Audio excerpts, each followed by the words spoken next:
Question number one is this.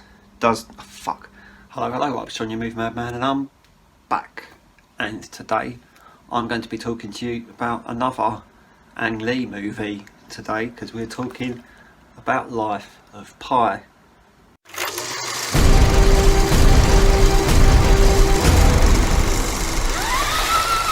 So, interesting one for you. I've not seen this.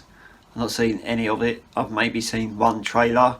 All I know is that apparently it's a bit like Castaway, but they replace a bull with a tiger. Maybe, I don't know. Maybe that's not true. I will find out when I watch it. One of my new challenges for myself this year is to watch at least one film a week that I haven't seen. I mean, I've already seen 2 films this week that I haven't seen, so this will probably be on my list for next week. But I mean, regardless, that won't make a difference to you, because you'll see it all in one video anyway. Let's stop talking about bollocks. Get the plastic off here.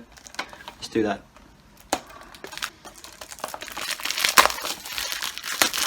Look at that. That was exciting, wasn't it? Let's have a look inside, yeah? Cool, now that is exciting. Look at that. Original artwork on both discs. That's amazing. No slip cover, but we won't have that against it. Let's have a look. I might be able to compare it to the Blu-ray as well, but I will probably watch the whole film too, because I've not seen it. So I'll see you in a second for you. That might be a couple of weeks for me, but either way you'll see this all together, so stay there. Well, that was extremely interesting for a film that I've never seen before. It's one of those films where I got to the end and I was like, I don't actually know if I enjoyed that or not. While I was watching it, I did a little bit of research on the film to see that it did win a few Oscars, especially for like visual effects, and it won Best Director, but it didn't win Best Film.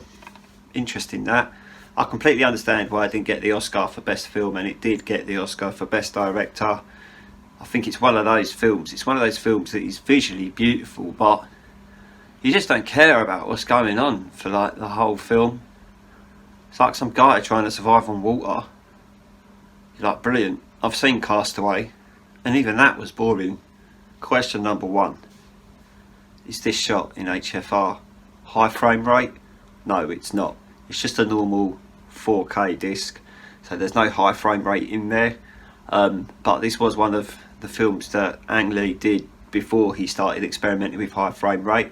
But speaking of experimenting, one of the things that was a massive bonus to me when it came to this film is there were 2 sequences in the film that Ang Lee went out of his way to shoot in a different aspect ratio. So most of the film is shot in 1.8. There's a sequence with all these fish that come towards the camera, and that is shot in 2.3, so there's black bars at the top and the bottom.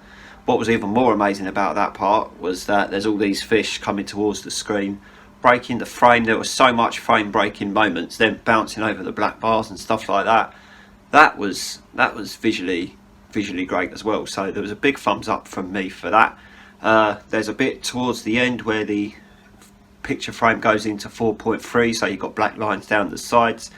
Apparently that's got something to do with the front cover of the book. Apparently it's a very famous book front cover, and Ang Lee wanted to show you that on the screen.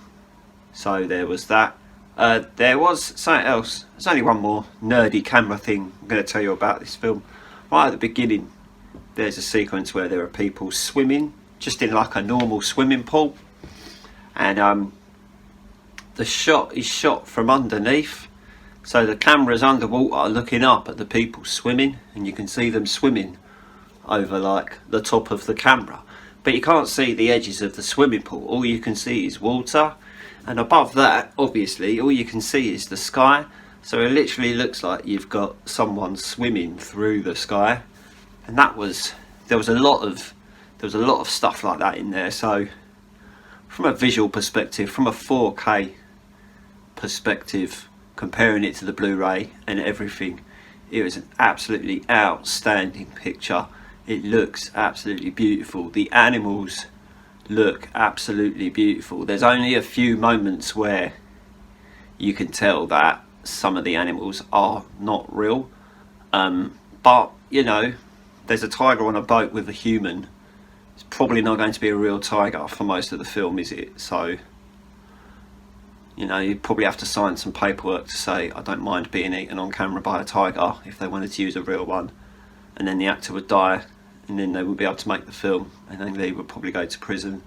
Yeah, but so story-wise, I didn't think it was the strongest, most interesting story I've ever seen.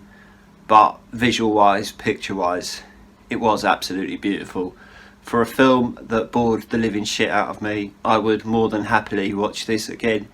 Probably not in the next couple of months or so, but I love showing off 4K stuff to people, and this is a really good example of something that looks beautiful in 4K that you can show off to your friends. So if you love it for just like demonstrations and stuff like that, then this is a really, really good demonstration disc as well. So it won for me. It only cost me $4.99 from eBay, so I was quite happy with that, and it was delivered within less than 24 hours of me ordering it, so I was really happy with that as well. eBay actually did that well done. But yeah, that's life of Pi. I do have another Ang Lee 4K Blu-ray on the way. When I have that, obviously you'll get a video for that. Really looking forward to seeing that film as well, because it's another one I haven't seen before, and it's the first film to be ever released on disc that's shot in high frame rate as well, so I'm really looking forward to that. But that's it for today. If you could like this video, if you could subscribe to the channel, and I'm gonna fuck off. Goodbye.